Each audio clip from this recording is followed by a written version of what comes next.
وہاں شعور اسلام کی مخالفت میں چالاکی استعمال ہو رہی، یہاں شعور دفاعی اسلام میں استعمال ہو رہا ہے. یہ فہم ہے، یہ عقل ہے.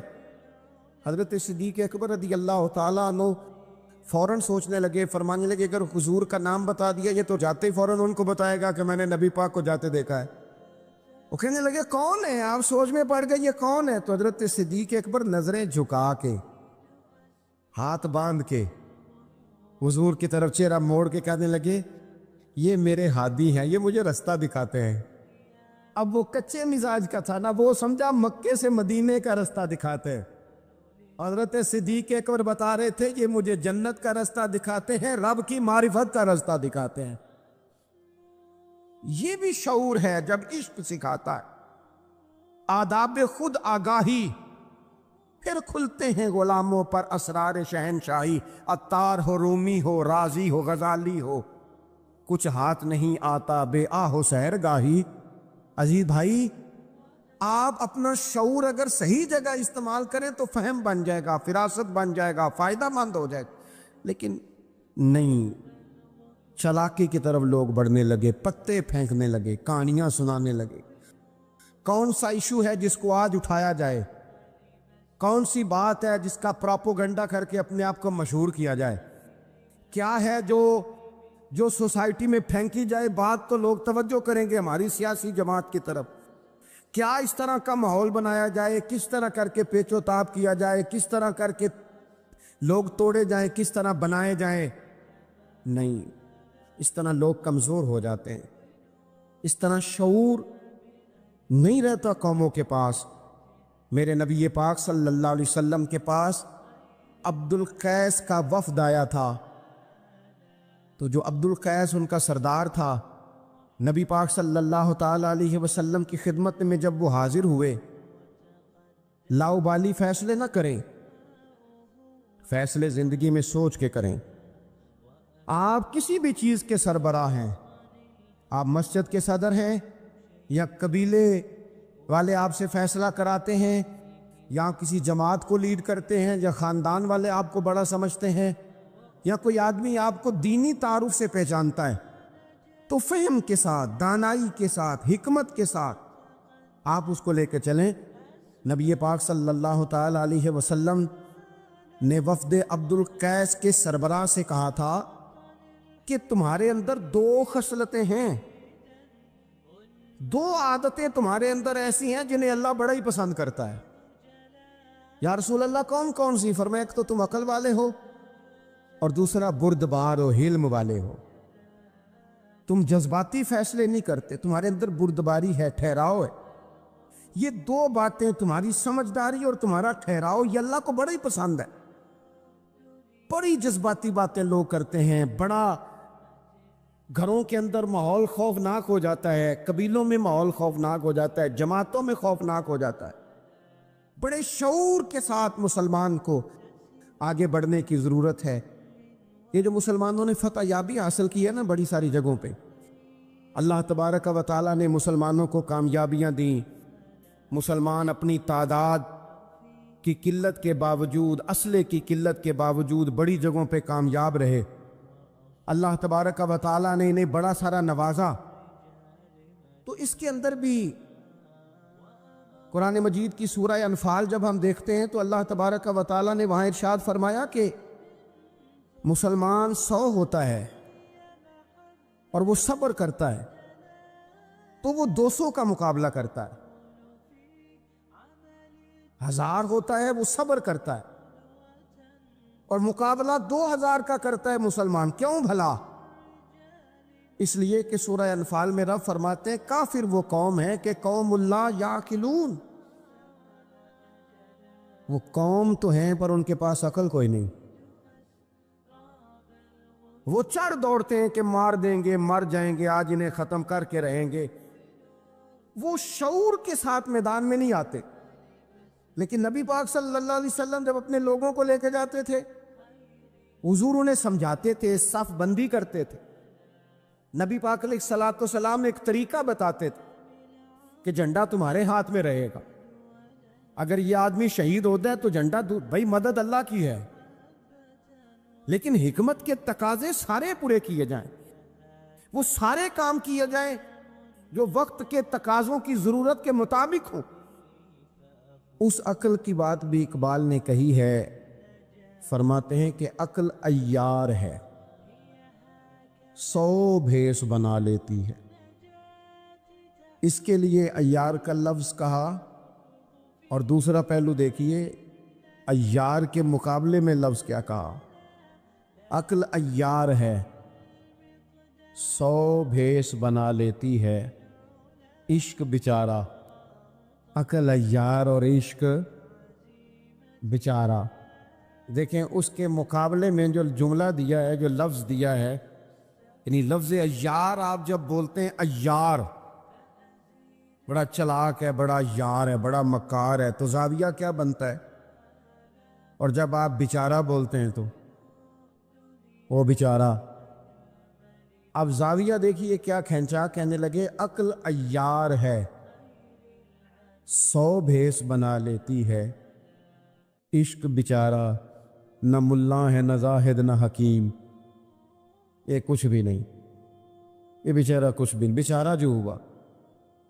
تو عقل کی طرف تو قرآن و سنت نے توجہ دلائی ہے، لیکن عقل سے مراد ہے فہم ہو، فراست ہو، حلم ہو، بردباری ہو، عاجزی ہو، غور فکر کرنے کا مزاج ہو، کسی چیز کو پورے شعور کے ساتھ بندہ قبول کرے۔ آج کل جن چیزوں کو لوگ عقل سمجھتے ہیں نا، وہ عقل نہیں ہے، وہ چالاکی ہے۔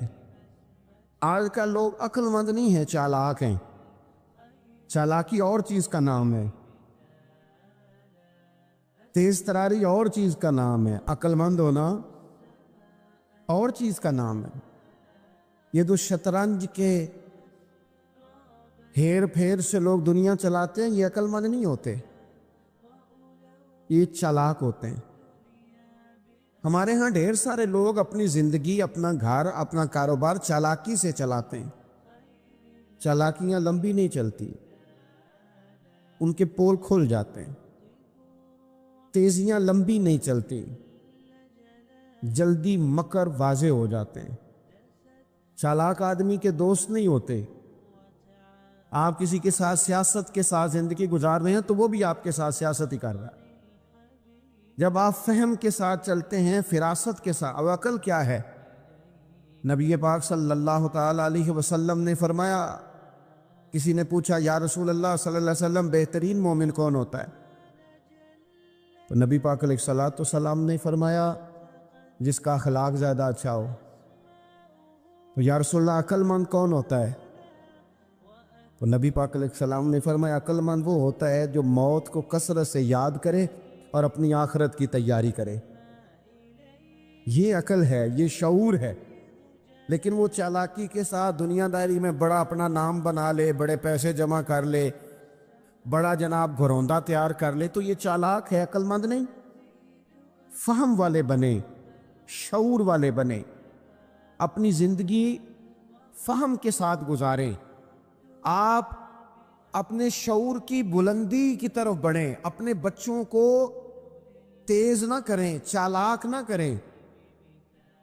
ایک درویش سے میری ملاقات ہوئی تو وہ بڑے بھولے بھالے تھے، ان کے بچے بھی بھولے بھالے تھے۔ میں نے سارے خاندان میں سب بھولے بھالے لوگ دیکھے، تو میں نے ان سے کہا کہ یہ کیا ماجرا ہے؟ تو کہنے لگے ہمارے دادا جی نے دعا کی تھی کہ یا اللہ میرے بچے چالاک نہ ہوں، یہ شاطر نہ ہوں، تیزیاں نہ کرنی آتی ہوں، یہ بھولے ہوں، درویش ہوں، سادہ ہوں۔ اولاد شعور تیز تراک ہو جائیں نا، چالاک شاطر ہو جائیں، تو وہ تو ماں باپ کو بھی روز کوئی نہ کوئی کہانی سناتے ہیں، وہ تو اپنے دائیں بائیں بھی کوئی نہ کوئی نیا قصہ ہی بیان کرتے ہیں۔ عقل مند بنے، شعور والا انہیں بنائیں، انہیں اچھے برے کی تمیز سکھائیں۔ یعنی شعور، چلاک آدمی تو حلال حرام کی پرواہ نہیں کرتا، بس وہ دیکھتا ہے میں نے پارٹی کو قابو کیسے کرنا ہے۔ لیکن عقل مند وہ ہوتا ہے جو دیکھے کہ یہ میرے لیے جائز ہے کہ ناجائز ہے، محنت سے کام کرے، شعور سے کام کرے، لیکن لقمہ حرام کبھی اپنے گھر داخل نہ ہونے دے۔ یہ شعور ہے، یہ بلندی ہے، یعنی شعور یہ ہے کہ اسے پتہ چلے کہ یہ حق میرا ہے، یہ میرے بھائی کا ہے، یہ حق میرا ہے، یہ میرے ملازم کا ہے، یہ حق میرا ہے، یہ میرے پڑوسی کا، یہ شعور ہے۔ اور چالاکی کیا ہے کہ وہ تیزی دکھائے اور سب کا مال ہڑپ کر کے اپنے گھر لے آئے اور کسی کو پتہ بھی نہ چلنا دے، یہ چالاکی ہے۔ چالاک نہ بنے، باشعور بنے، فہم والے بنے۔ میرے نبی پاک صلی اللہ تعالیٰ علیہ وسلم پر اللہ تعالیٰ نے جو قرآن مجید کتاب نازل کی تو 300 کے لگ بھگ آیات قرآن پاک میں ایسی ہیں جن کا زیادہ مطالعہ ہے وہ زیادہ جمع کر لیں گے۔ 300 کے قریب آیات ایسی ہیں جس میں اللہ تعالیٰ نے عقل اور شعور کی طرف بڑھنے کا حکم دیا ہے۔ فرمایا عقل والو غور کرو، تم دیکھتے نہیں زمین و آسمان میں اختلاف ہے، رات اور دن آتے جاتے ہیں، اس میں غور کرو، اس میں نشانیاں ہیں، پر ان کے لیے جو عقل رکھتے ہیں، جو شعوری بلندی رکھتے ہیں، تیزی نہیں، چالاکی نہیں، شاطر پن نہیں۔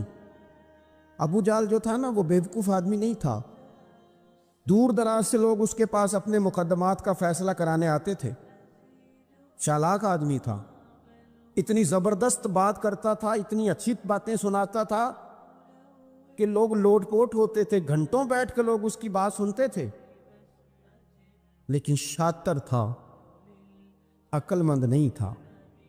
اگر عقل مند ہوتا تو اسے نظر آ جاتا کہ وہ دیکھو آفتاب نبوت چمک رہا ہے، وہ غلام ہو جاتا ہے رسول پاک کا۔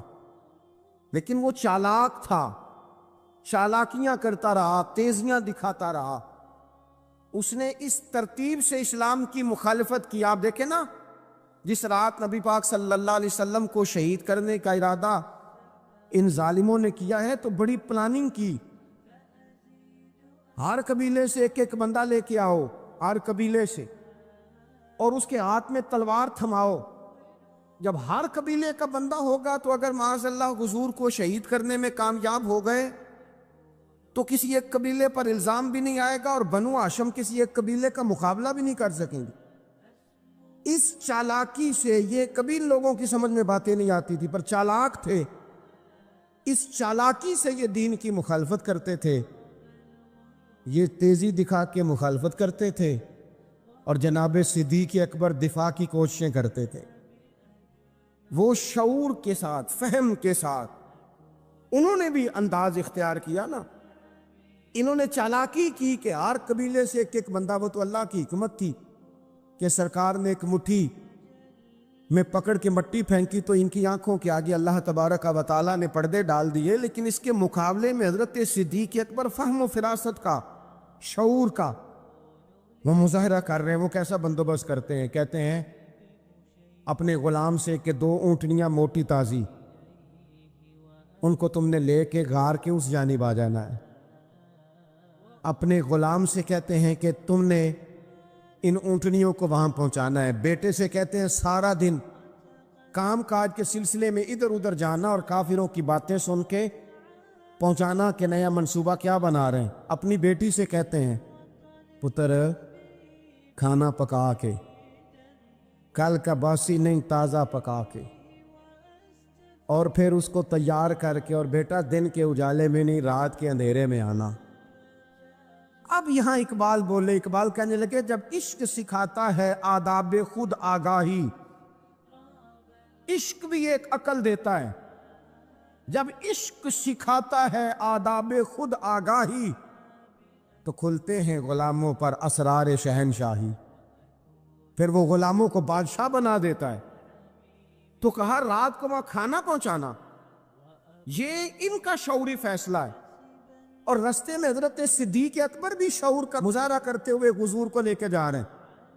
انہوں نے بھی پلاننگ کی، منصوبہ بندی کی، پر چالاکی سے حضرت صدیق اکبر بھی اپنا شعور استعمال کر رہے ہیں۔ رستے میں ایک شخص ملتا ہے جناب صدیق اکبر کو، یہ شعور ہے، یہ فہم ہے، یہ فراست ہے۔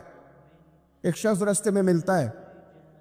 عرب کے اندر ایک رواج تھا کہ کبھی کبھی نا کوئی ہادی ساتھ لے لیا جاتا تھا۔ ہادی اس کو کہتے تھے جو رستہ دکھاتا تھا آگے آگے، وہ کوئی تھوڑا بہت نذرانہ لیتے تھے، رقم لیتے تھے، رستہ دکھاتے تھے۔ چونکہ وہ رستہ بتانا بڑی دور دور تک آبادی نہیں ہوتی تھی تو پوچھیں گے کس سے اگر بھول گئے تو ایک شخص ساتھ رکھ لیا جاتا تھا. رستے میں ایک شخص ملا جو مدینہ شریف سے جا رہا تھا مکہ مکرمہ. حضرت صدیق اکبر کو وہ جانتا تھا, نبی پاک علیہ السلام کا بظاہر آشنا نہیں تھا. حضرت ابوبکر صدیق سے پوچھتا یہ کون ہے؟ اب حضرت صدیق اکبر کا شعور دیکھو, وہاں شعور اسلام کی مخالفت میں چالاکی استعمال ہو رہی, یہاں شعور دفاعی اسلام میں استعمال ہو رہا ہے. یہ فہم ہے, یہ عقل ہے. حضرت صدیق اکبر رضی اللہ تعالیٰ عنہ فوراً سوچنے لگے, فرمانے لگے اگر حضور کا نام بتا دیا یہ تو جاتے ہی فوراً ان کو بتائے گا کہ میں نے نبی پاک کو جاتے دیکھا ہے. وہ کہنے لگے کون ہے؟ آپ سوچ میں پڑ گئے یہ کون ہے؟ تو حضرت صدیق اکبر نظریں جھکا کے, ہاتھ باندھ کے حضور کی طرف چہرہ موڑ کے کہنے لگے یہ میرے ہادی ہیں, یہ مجھے رستہ دکھاتے ہیں. اب وہ کچے مزاج کا تھا نا, وہ سمجھا مکے سے مدینے کا رستہ دکھاتے ہیں. حضرت صدیق اکبر بتا رہے تھے یہ مجھے جنت کا رستہ دکھاتے ہیں, رب کی معرفت کا رستہ دکھاتے ہیں.